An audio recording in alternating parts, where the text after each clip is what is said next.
Hola, mi nombre es Jesús Isurmendi, yo soy profesor del Departamento de Derecho Procesal de la Facultad de Derecho de la Universidad de Chile y se me ha extendido la invitación por parte del Centro de Estudiantes y el Centro Deportivo de Estudiantes de Derecho, el DEPO, a participar de esta iniciativa que se llama la Escuela Constituyente, particularmente respecto del tema de actividad física y deporte y su perspectiva de consagración en la eventual redacción de una nueva Carta Fundamental. La idea de la cápsula es que yo responda a las 3 preguntas que me han hecho llegar para darle un poco de estructura a esta participación que me toca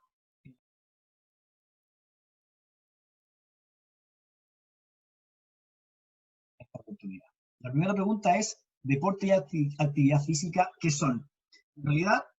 la actividad física y el deporte no parecen ser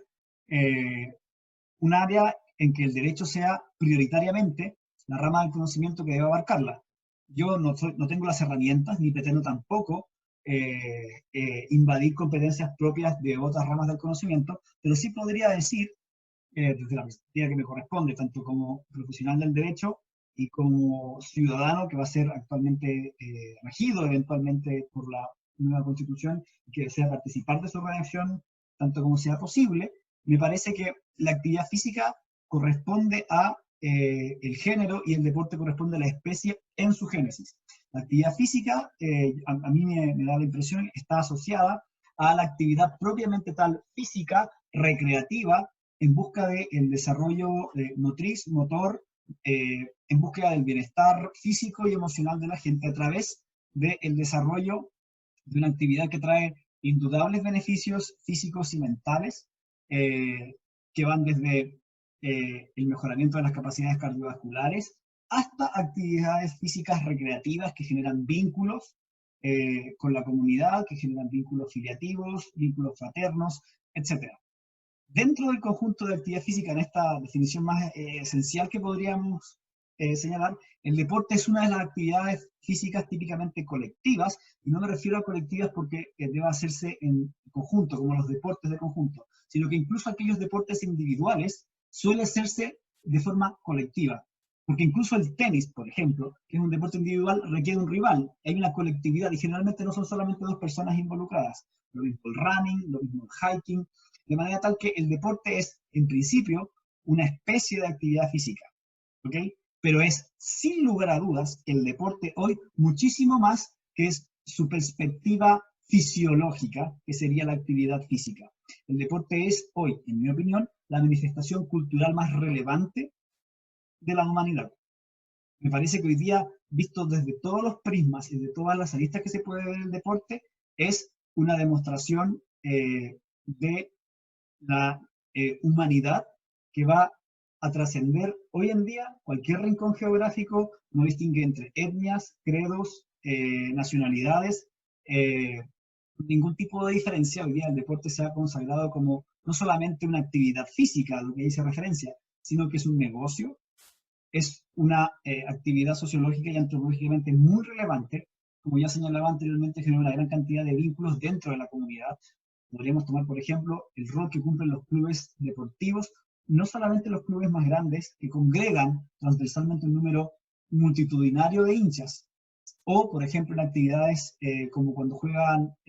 los seleccionados chilenos de distintas disciplinas, para no encasillarlo solamente en el fútbol, sino que además, a nivel más local, los clubes de barrio, los clubes deportivos escolares, universitarios, incluso el propio Centro Deportivo de Estudiantes de Derecho, genera una vinculación social, un sentido de pertenencia, que hace que no podamos simplemente describir al deporte como una mera actividad física. Y desde esa multidimensionalidad que tiene el deporte, me parece que es como debe abarcarse. El deporte es, insisto, hoy día una manifestación cultural que es reflejo de las sociedades en que estos deportes nacen y se desarrollan. Muy difícil, por ejemplo, definir a la sociedad brasileña sin su deportividad particularmente dedicada al fútbol, o la sociedad argentina, dentro del contexto latinoamericano, sin la paradigmática característica del fanatismo y la forma de vivir el fútbol que tienen los argentinos y las argentinas. De la misma manera, Chile es el reflejo en su desempeño deportivo de su sociedad. Los fracasos, cómo se lidia con el conformismo, cómo de repente nos acostumbramos a ganar y nos damos cuenta que no estábamos acostumbrados y tenemos que volver al fracaso. Es la proyección, a mi modo de entender, insisto, sin tener las herramientas y sin querer invadir las competencias propias de los sociólogos y los antropólogos, cómo se refleja muchas veces una sociedad en el deporte. Yo creo que hoy en día, no siempre ha sido así, es más relevante en ese sentido que la música, más relevante que el arte, más relevante además que otras expresiones culturales, como serían el cine, la televisión, las plataformas de streaming que transmiten contenido, porque el deporte además forma parte de esos contenidos. El deporte se proyecta en el cine, se exhibe en televisión, es parte de las muchas veces más exitosas series de televisión o contenidos como, por ejemplo, está muy de moda hoy día el documental sobre la historia de Michael Jordan en Netflix, que se llama The Last Dance, y es una de las de los contenidos más vistos, de acuerdo al ranking que hace Netflix, que es cosa de uno entrar a Netflix y ver qué ranking ocupa el documental en Chile, y así como otros muchos contenidos de tipo deportivo. A lo que me refiero es que hoy día el deporte permite que en cualquier parte del mundo uno llegue con una camiseta del Barcelona que tiene un número 10 y sin ninguna otra información cualquier persona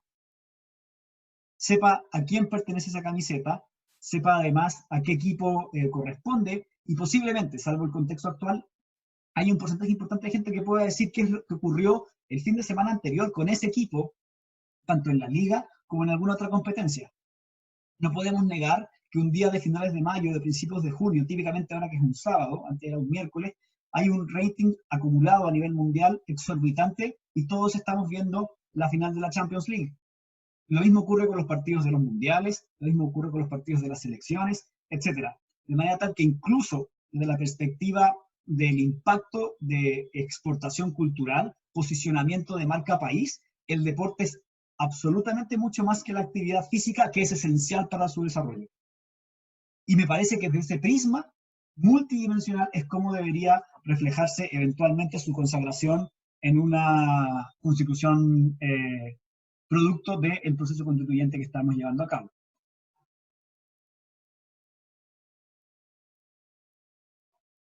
La segunda pregunta es, ¿cuál es la relación entre el derecho y el deporte? ¿Cuál es su importancia? ¿Es o no un derecho? Yo creo que, habiendo explicado esta multidimensionalidad, el deporte como un fenómeno multisectorial, si ustedes quieren, que abarca distintos sectores de la regulación jurídica, tiene una vinculación muy estrecha. Entre más hipertrofia genere el deporte cultural, económica, políticamente, más áreas del derecho van a entrar a ser secantes con el deporte, van a entrar a regular algún tipo de perspectiva del deporte. El derecho se encarga de regular un montón de actividades de las que el deporte ha ido tomando participación, que van desde la regulación de los directorios de las sociedades anónimas deportivas, las leyes laborales aplicables a los trabajadores e incluso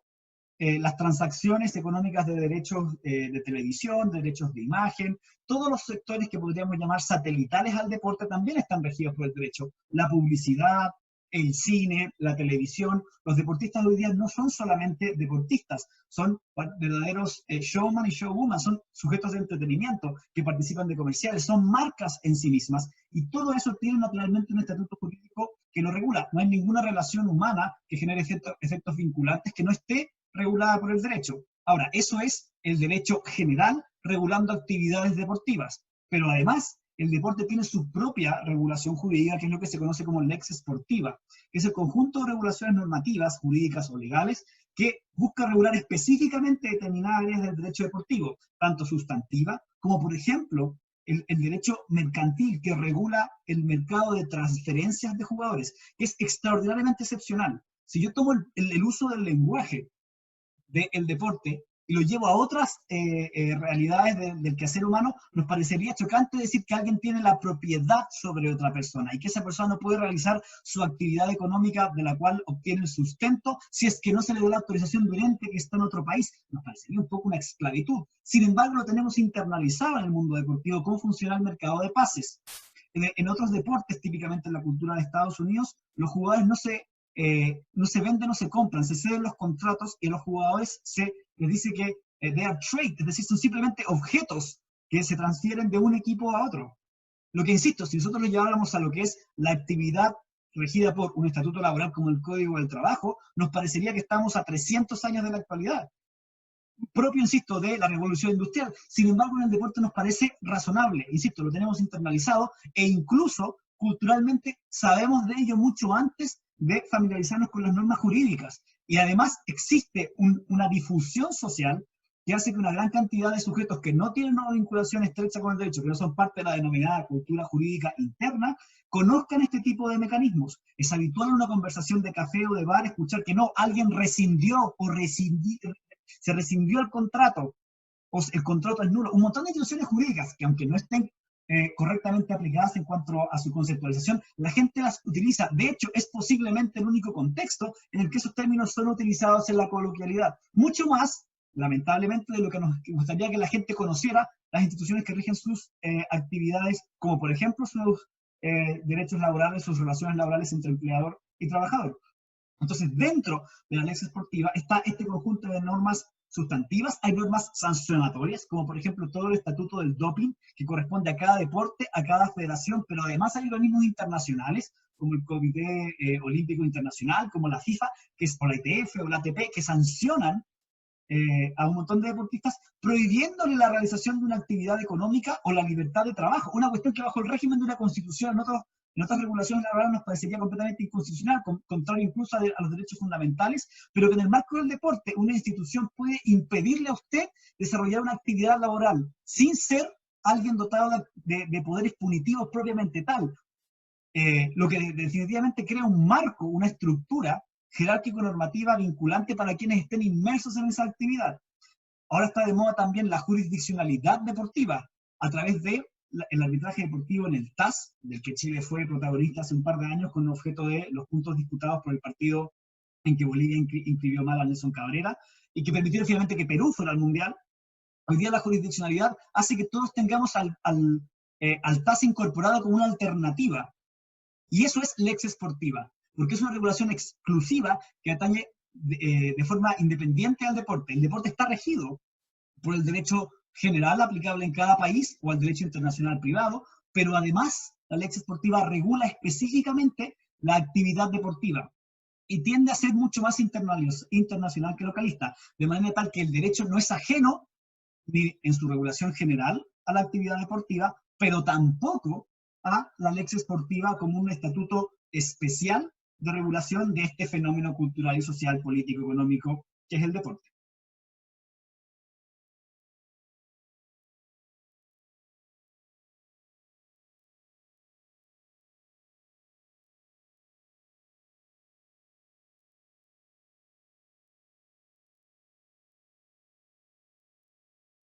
En la posguerra, después de la Segunda Guerra Mundial, a este lado del Telón de Hierro, empezaron a consagrar de forma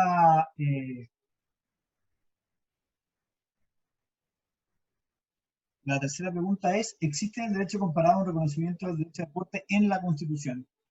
Pero lo que hay que decir es que en la segunda mitad del siglo XX, las democracias occidentales,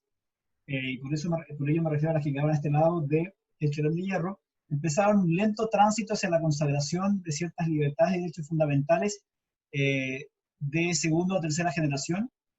y existen algunas cartas fundamentales que fueron más progresistas o más humoristas que otras. En ese sentido, parece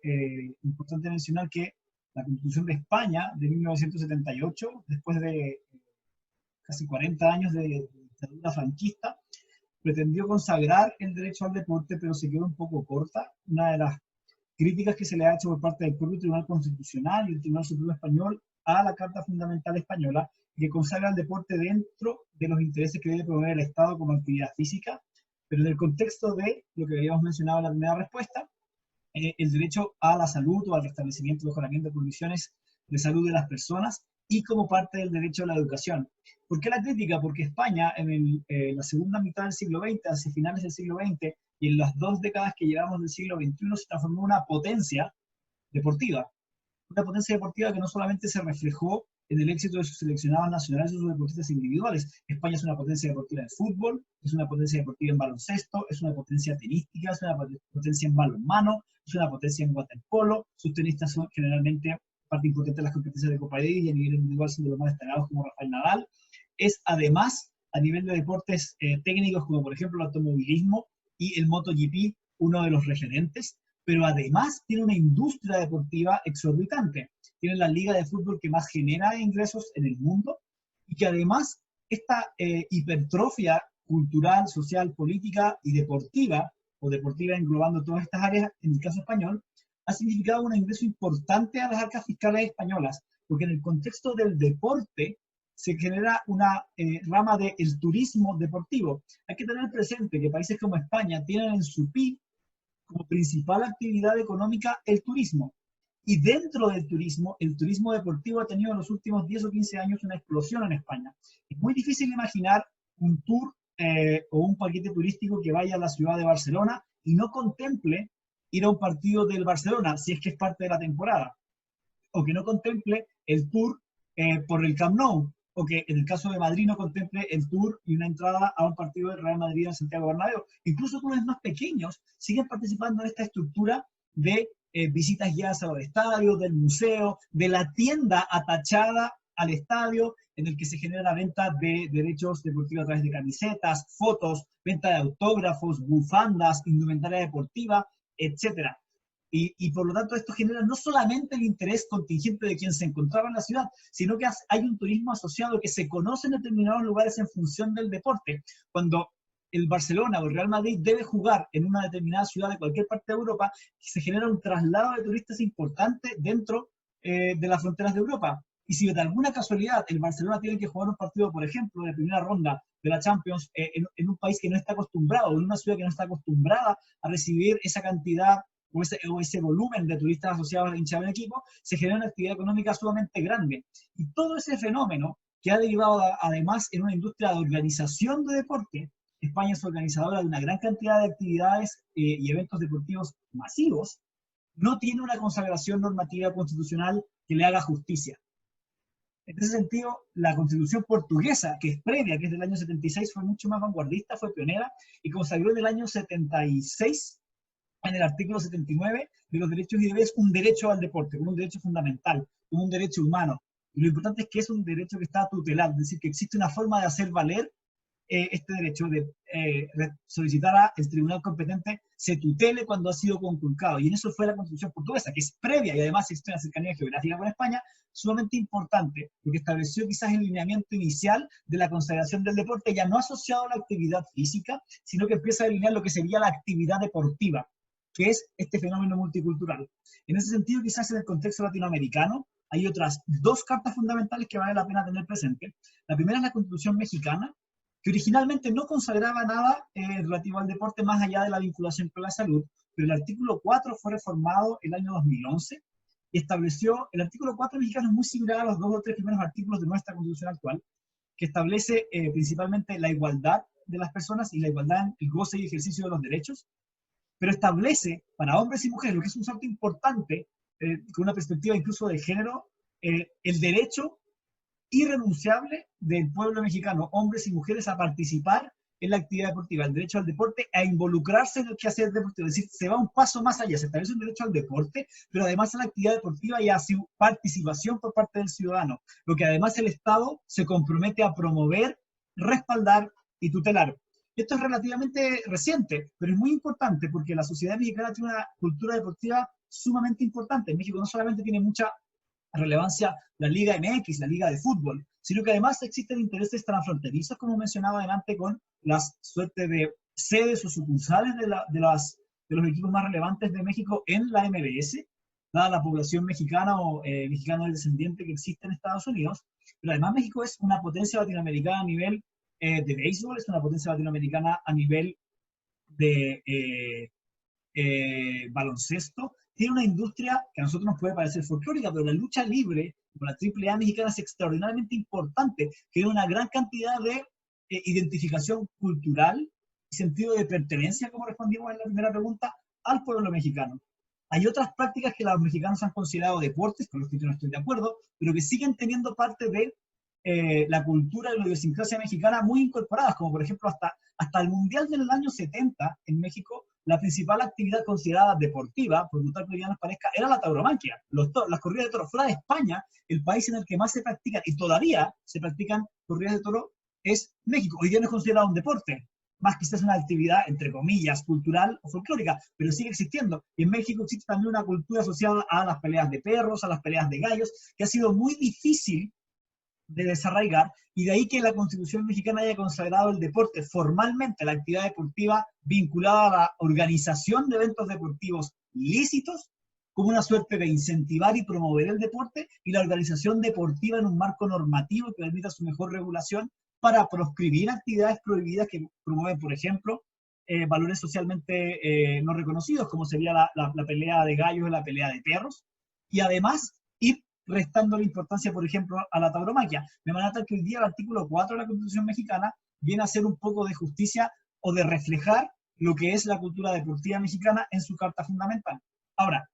ese es el ejemplo más cercano y el que mejor nos podría quedar de cara al proceso constituyente que se va a llevar a cabo en Chile, es el de la Constitución brasileña. La Constitución brasileña es una constitución joven,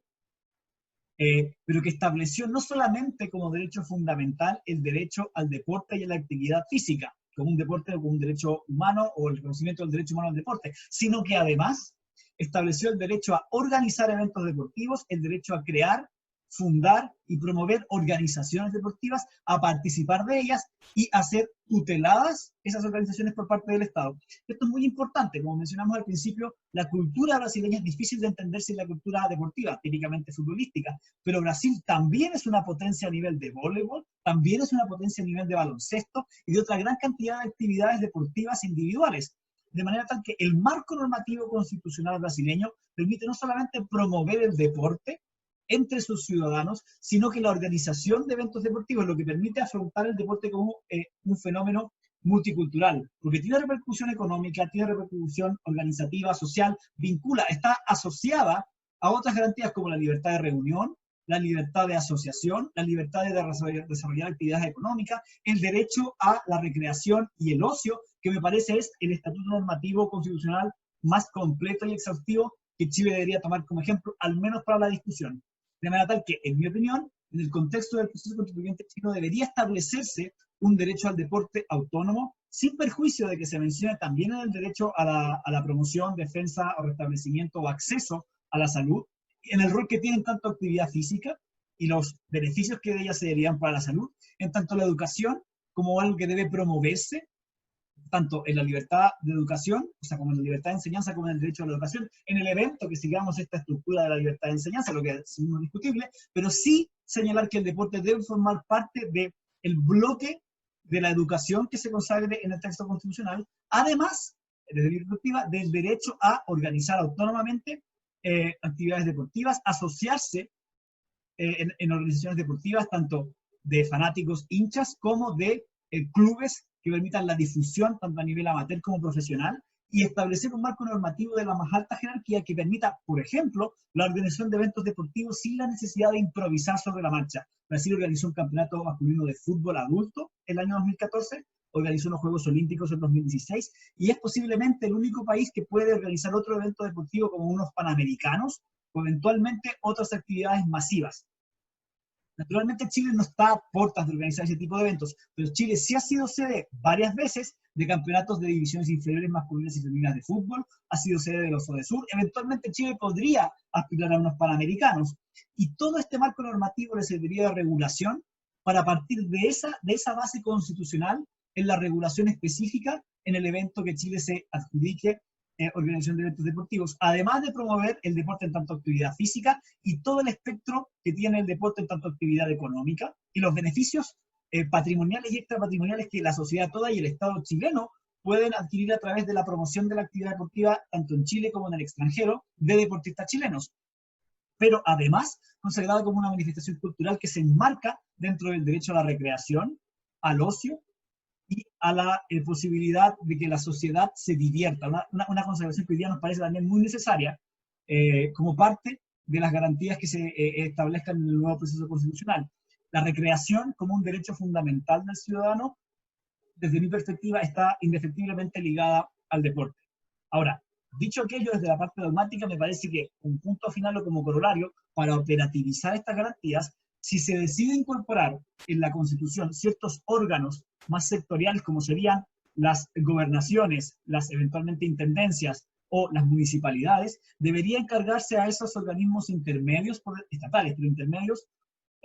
la promoción y difusión de la actividad deportiva, promoviendo también la organización y la promoción de organizaciones y asociaciones deportivas, de manera tal que se pueda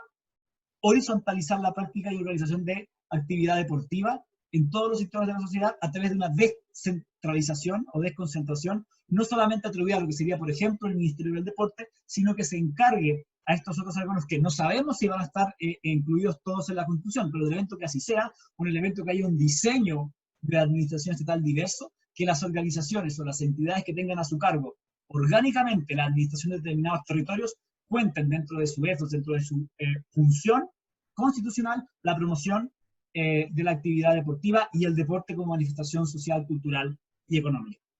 Eso ha sido mi participación. Agradezco nuevamente al Centro Deportivo de Estudiantes de Derecho y al Centro de Estudiantes haberme extendido esta invitación y espero haber podido colaborar en la Escuela Constituyente. Muchas gracias.